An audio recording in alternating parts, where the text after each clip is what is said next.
রহিম রাব্বি জিদনি ইলমা। যে ব্যক্তি আসরের সালাত ছেড়ে দিল তার গুনাহ। বুখারী শরীফ প্রথম খণ্ড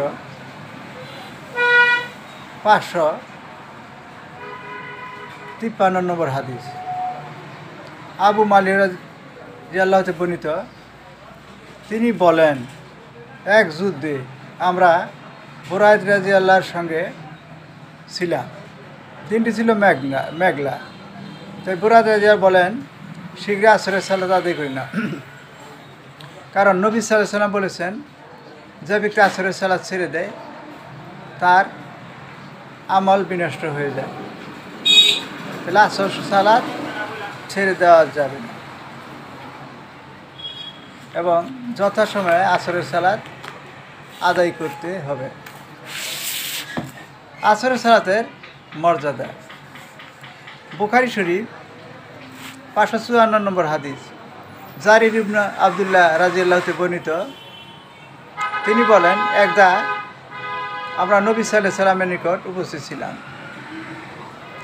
তিনি রাতে পূর্ণিমার চাঁদের দিকে তাকিয়ে বললেন, ওই চাঁদকে তোমরা যেমন দেখছ ঠিক তেমন চিরে তোমাদের প্রতিপালকে তোমরা দেখতে পাবে। তাকে দেখতে তোমরা কোনো ভিড়ের সম্মুখীন হবে না।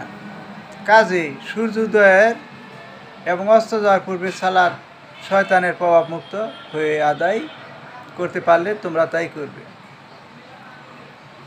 অতঃপর তিনি নিম্নোক্ত আয়াত পাঠ করলেন, কাজেই তোমার প্রতিপালকের প্রশংসায় তাসবিহ পাঠ করো সূর্যোদয়ের পূর্ব ও সূর্যাস্তের পূর্বে।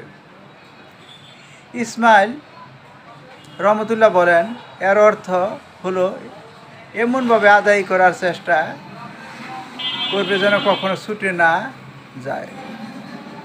আহমদ মুসলিম। বুখারী শরীফ 555 নম্বর হাদিস। আবু হুরায়রা রাদিয়াল্লাহু তাআলা বর্ণিত, আল্লাহ রাসূল সাল্লাল্লাহু আলাইহি ওয়াসাল্লাম বলেছেন, মালাকাগণ পালা বদল করে তোমাদের মাঝে আগমন করেন, একদল দিনে একদল রাতে, আসর ও ফজরের সালাতে উভয় দল একত্র হন।